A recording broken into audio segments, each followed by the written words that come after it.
And you can see that it looks somewhat rough and not so well defined compared to the one that was dry etched, deep reactive ion etched. And it has these very nice vertical walls and square features and such. These shapes come about because the potassium hydroxide is a crystallographically mediated etch. So the silicon wafer has a certain crystal orientation, and the KOH attacks preferentially in certain crystal orientations. And so you get these facets developing that relate to the crystal structure of the silicon. And the I don't know if you can see them very well there, but they're vertical microchannel walls here. And so those correspond to a certain crystal plane in the silicon, and you really are setting everything up so that you get these very nice structures in the reaction zone, and then whatever else happens here. But this is a very usable device, and we've done experiments on both types. This is a little more detail showing the real capability of this deep reactive ion etching, where you can come up with these very sort of esoteric structures that are high aspect ratio. And so this is a catalyst support that's been etched in the silicon and having this kind of curving structure to enhance surface interaction with the gas phase. And also these are quite small. These are on the order of 5 micron. These microchannels are about 5 microns wide, which is smaller than I think than anything that you've seen in the literature, probably.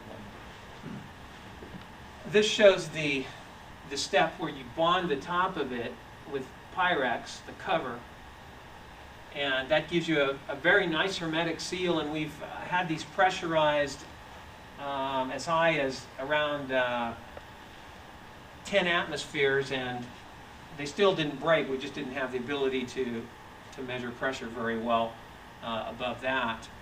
But we fully intend to do high pressure studies or elevated pressure studies in these kind of devices. This is one that was intentionally broken for SEM, just to get a feel for how this thing is sealing across the top of the channels. And so the Pyrex is broken away. It looks opaque because it's in a SEM, but it does have very good sealing along there. Okay, a little bit about catalysts in microreactors. So there's a number of methods that we've used and that are available. So one of the easiest things you could do is simply deposit a thin layer of metal inside a channel without a support and without surface area enhancement. And so that is a way to begin and get some information about how these devices work, and with a well-chosen reaction where that catalyst would have suitable activity to measure conversion. That is good for learning. And you could do this by a couple of ways. You could also do chemical vapor deposition. But we've also been doing some ceramic-supported metal catalysts too. And so you could do something that's akin to a wash coat or a thin film coating on these walls, and even a templating method I'll talk about in a moment. You could even, and some people in literature have taken catalyst particles and put them in the microchannels, but this has some limitations, and in some ways is kind of against the spirit of what we're trying to do in miniaturization, although it's certainly a legitimate approach for certain applications. This is just a summary of some of these methods where we've used dip coating and this spin coating. So this is amenable to the wafer process, where you have a wafer and then you're creating a coating on there by accelerating this wafer. Or droplet coating, just putting a drop and letting this permeate into the microchannels and then processing it from there. This is the other interesting one that we've been working on, where we put in microspheres or nanospheres, depending on their dimensions, and then use that coating of these spheres as a template for infiltration of a precursor, and then these spheres are essentially burned off, and you have this three-dimensional structure that as your support. And this shows, here's a few photos.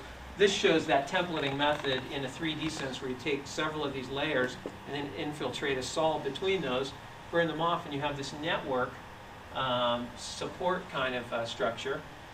And it could be done in a more two-dimensional sense, where you have a single monolayer of the spheres as the template.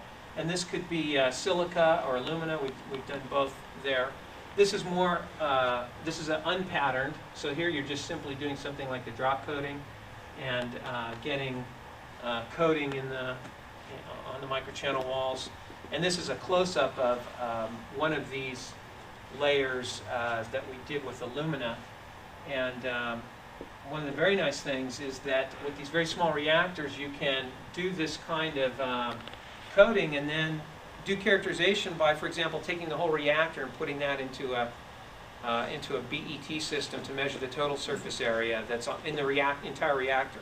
And so it's there's some real nice capabilities for modeling and understanding.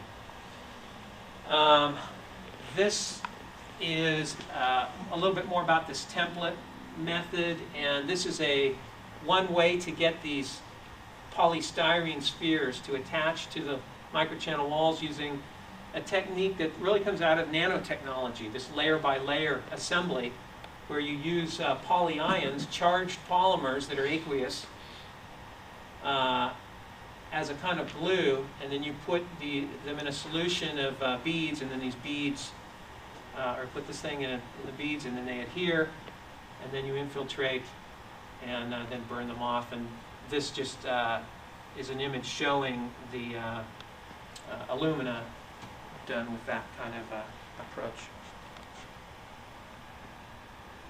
This is a little bit about the characterization experiment when we use, for some of these reactors, we're using very small capacity micro mass flow controllers, excuse me. And so they might be 1 or 5 SCCM kind of capacity. We do some vapor transport to look at some liquid hydrocarbon sources. And then we use mass spectrometry and GC as our analytical techniques. And you can see some of these devices highlighted here.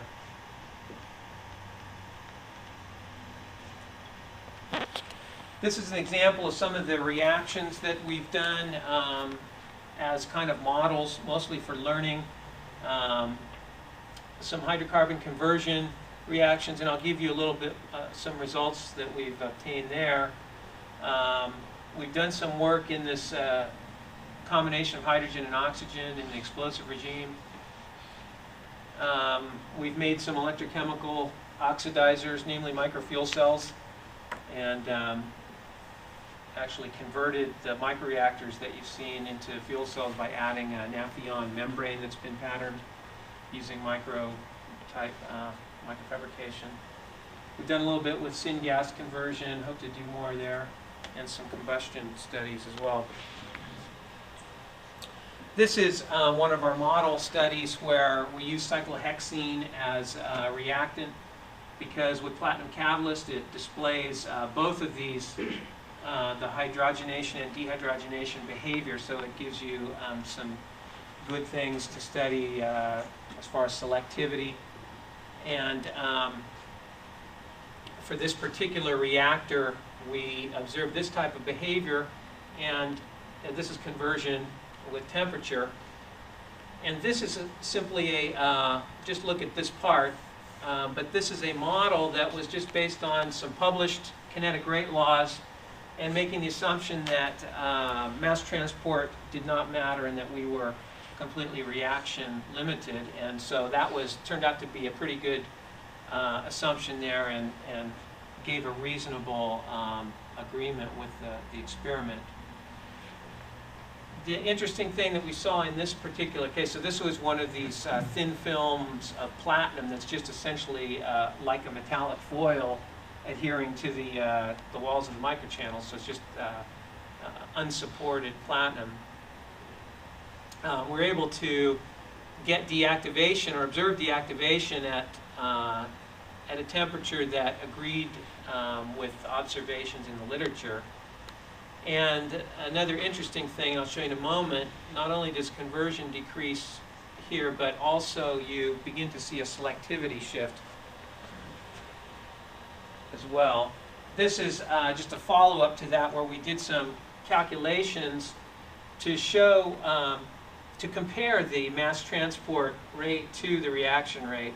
And so for the geometries that are shown here, where you have a 100 micron channel depth, you can see that there's an orders of magnitude separation in these two different components. So clearly you're dominated by the much slower reaction kinetics, which confirmed confirmed the model, the fact that the model worked so well when transport was entirely neglected.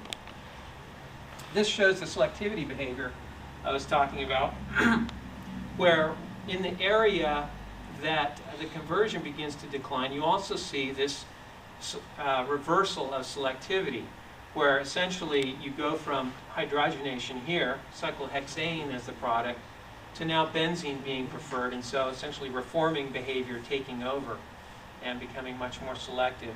And then the blue versus the red are reactors of two different geometries, so 100 micron channels and 5 micron channels. And so you see very similar behavior, but you see a kind of a delay of the onset of that behavior. And this just shows residence time sensitivity of the 100 micron device versus the 5 micron device.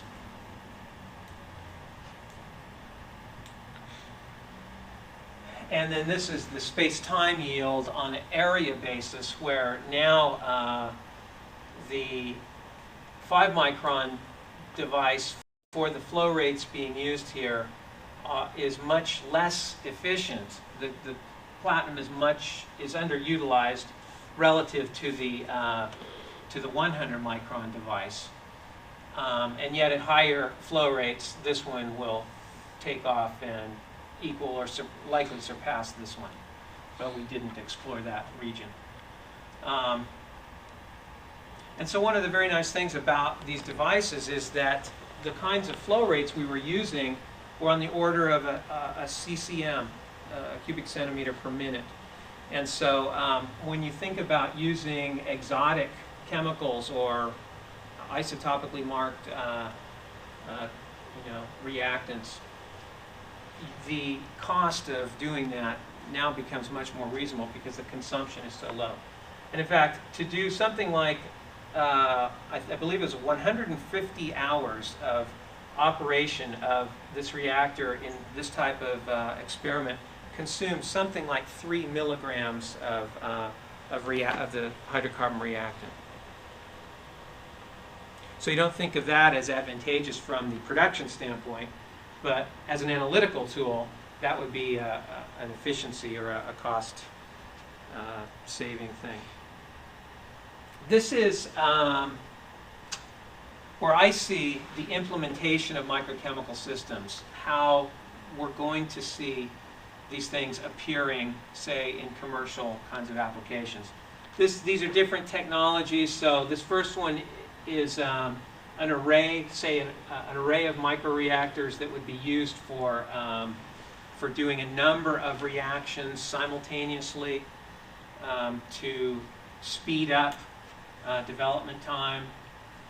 And so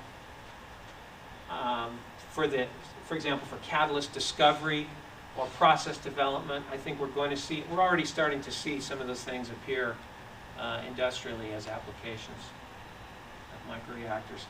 On-site, on-demand production, so toxics, and then also on-site, on-demand production of hydrogen for fuel cells. For example, fuel processing in a portable device or in an automobile. We're going to see microchemical systems become, perhaps the favored technology for these things. For special environments, so space is another one where you think of on-site, on-demand production of chemicals. And in fact, there was a request for, well, there's an ongoing program now by NASA for creating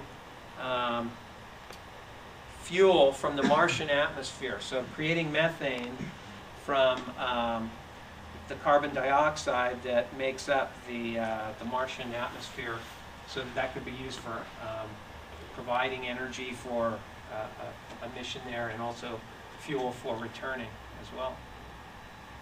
Another application of a special environment is an offshore oil platform. In fact, there's a company now that's making heat exchangers that are microscale heat exchangers for offshore platforms. And so this, intensity and efficiency of processing is key there, and cost is less of an issue. And then this one is probably the most controversial. These are things that I think the kind of people in this room could swallow. You're not too uncomfortable with an analytical device now invading your lab that's more efficient, that's smaller, less expensive, lets you get more work done. But when I talk about inserting these things into factories, this is where people are more skeptical, and I think rightly so, because we're in an industry that's made its success on economies of scale, and bigger is better has been, the buzzword. And so I don't think it's going to be a wholesale conversion, as some people say, to microtechnology in the next 30 years. But there's going to be some niches where, microscale reactors will be used because they are better. And this could be in some situations where we have high selectivity synthesis, for example, in pharmaceuticals or fine chemicals. And also in the area of key areas where reduction in waste could be, or in environmental benignness could be an important aspect. And actually, DOE in their Vision 2020 has identified microchannel reactors as a key technology that needs to be further developed to contribute to this. This is a picture of a microkinetic array that we are working on right now. So we have a funded program to build this thing and use it as a test bed to show that development time can be significantly reduced. And so here at the heart of it is these microscale reactors here, and then the peripheral equipment needed to run it, and analysis to occur out there.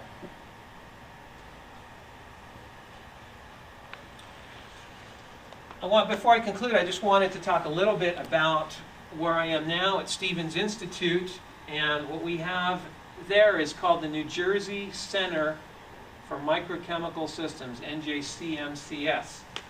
And this is kind of the vision and partners and stakeholders. And so the vision that we have is not to, we're not going to, become great manufacturers, for example, of devices. We're going to develop some methods, improved methods to build them.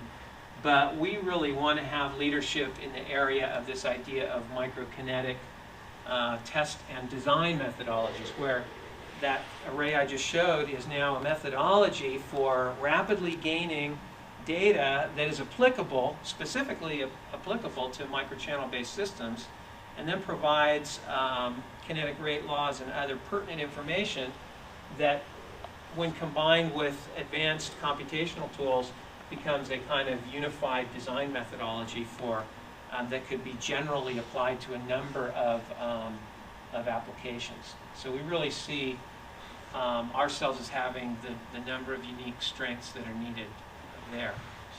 And we're partnering with industry and government, and these are and also, let's see, so we have state government, we have federal funding, we have industrial partners, and we also have defense partners as well. These are the key applications we're looking at primarily right now: the miniature power, so the fuel cell area and the fuel processing area in particular, and then on-demand chemical production. And we look to get into the biomedical area in the next year or so, and that's going to take some more key hiring and other investment. This just shows the 3 key projects that we have right now and some of the investment that's coming from the outside. There's also a heavy investment by the Institute as well. This is the New Jersey Commission on Science and Technology. Gave us a 1-year seed grant among 60 applicants. I think there were 4 grants. And basically, if you get that, you're considered a shoe-in for the follow-on funding. But this is one that combines our work with the New Jersey Institute of Technology. This is William Patterson, University of New Jersey. CCOM is a defense lab, and H-Power is a fuel cell OEM. I don't know if anybody knows about H-Power, but they are going to become part of Plug Power as of last week. But anyway, these are all partners on this project, and we expect for follow-on too. And so the key areas are this fuel processing for PEM fuel cells, and then also this one here, on-demand. So this is the on-site on-demand production of hydrogen peroxide. And actually that, if we drop down to this one, we just got from the Office of Industrial Technologies a 5-year grant to do this with FMC Corporation, which controls 12% of the worldwide hydrogen peroxide market. And they're extremely excited about the potential of the microchemical systems for that. And then this grant with DARPA is to more fully develop this microkinetic array approach, combine it with the advanced computational tools, and then develop a generalized approach for designing microchannel-based systems. So these are the conclusions. Basically, we're doing this because of the special properties. We're going to the smaller dimensions because of the special advantages that we gain. The materials are robust, and they support the applications, really any of the applications that are out there from a standpoint of temperature or pressure. Silicon is a versatile technology because it's so well developed and very applicable. These other areas also we're exploring too, metal and ceramic reactors. And some of these model reactions are really good for learning, but what's going to be more convincing will be when I stand up and show you the hydrogen peroxide pilot plant that's based on the microchannel reactor, for example. And we're working on that. Maybe I can come back and give a talk when we have that. And I really do think that there are a number of niches that are important ones, key ones, that will, the microchannel-based systems are superior and will be sort of sockets that are staked out by the microchannel reactors, and where they displace other existing technologies. And this is just some acknowledgement of funding sources that have contributed to this work. And with that, I'd be happy to answer any questions.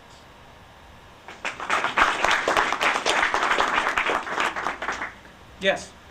You indicated that you'd be looking at syngas conversion. What reactions and what catalysts do you have in mind for that, please? Well, we've done a little bit of demonstration of taking some thin film iron and cobalt catalysts, and we've done some simple methanation.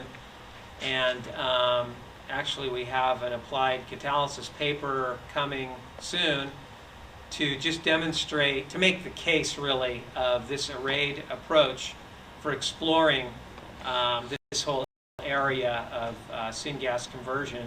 And one of the, in fact, one of the connections that I have with Bert is to try to look at Fischer-Tropsch and see how you might design a multi-phase system, with a microchannel, microscale dimensions, that also that could be used, let's say, to study catalysts in general, even ones that are not intended to be used in a microscale system. So I think it's very challenging. One of the items, one of the issues with the hydrogen peroxide project is that it's also a three-phase system. And so we're going to be doing some learning there, and we're hoping that we can do something with Fischer-Tropsch.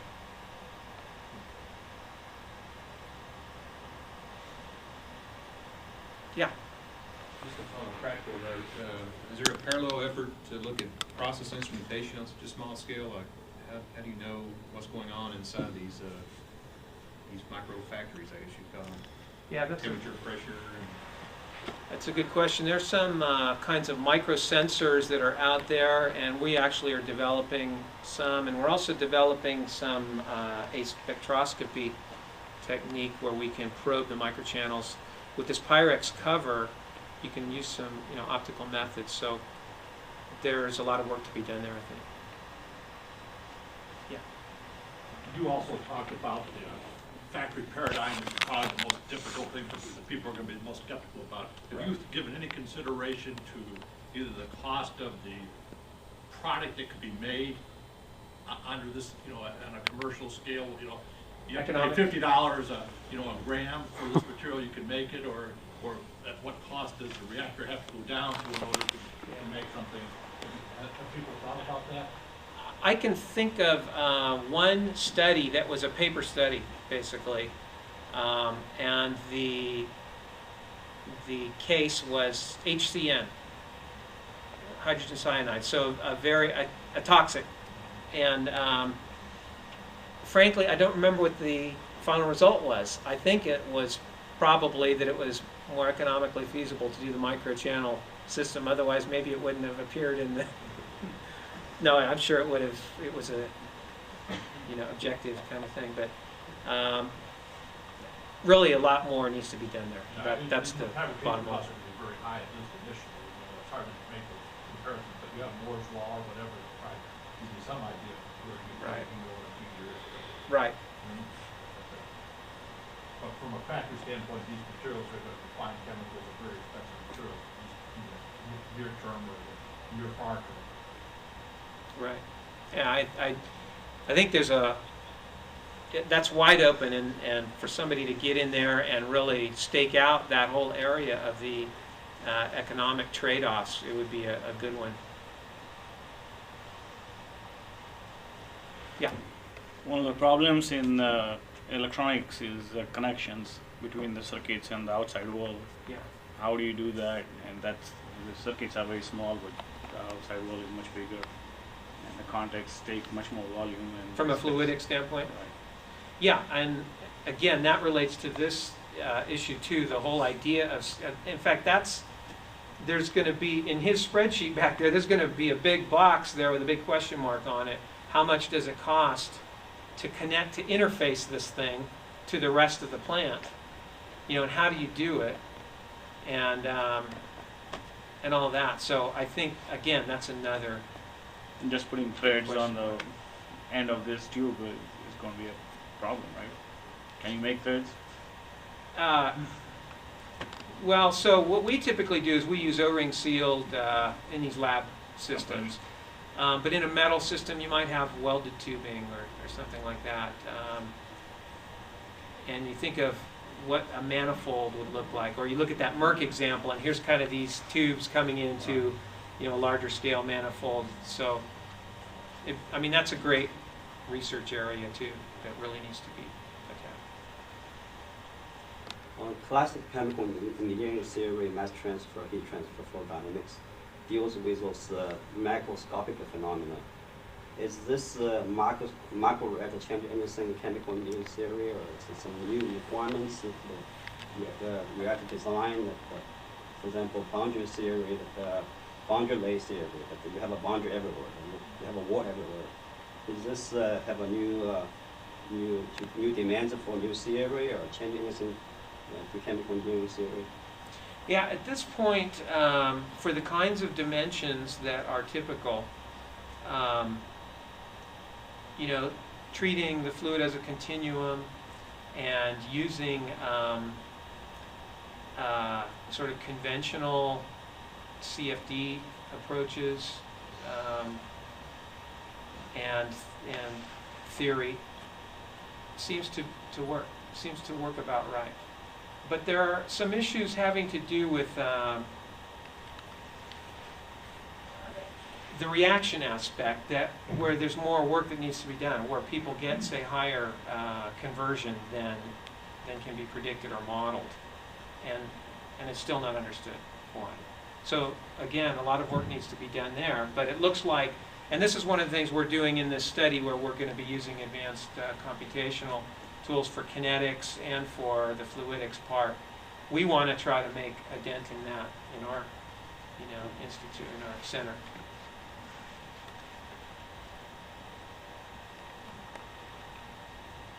Yeah. I guess the production of the chip is not very cheap, very expensive. So I get concerned about if this chip is reusable or not. So for example, when you prepare catalysis using cell gel or impregnation, so if this chip only can be used once, the cost will be very high.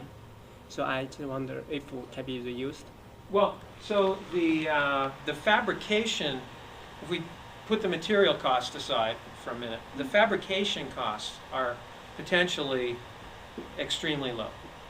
Now again, work needs to be done on the economics when you are figuring out for a scale-up system. But if we think of, for example, for a lab reactor and you want to do some catalyst screening, to make these silicon reactors is very inexpensive, and they could essentially be considered disposable.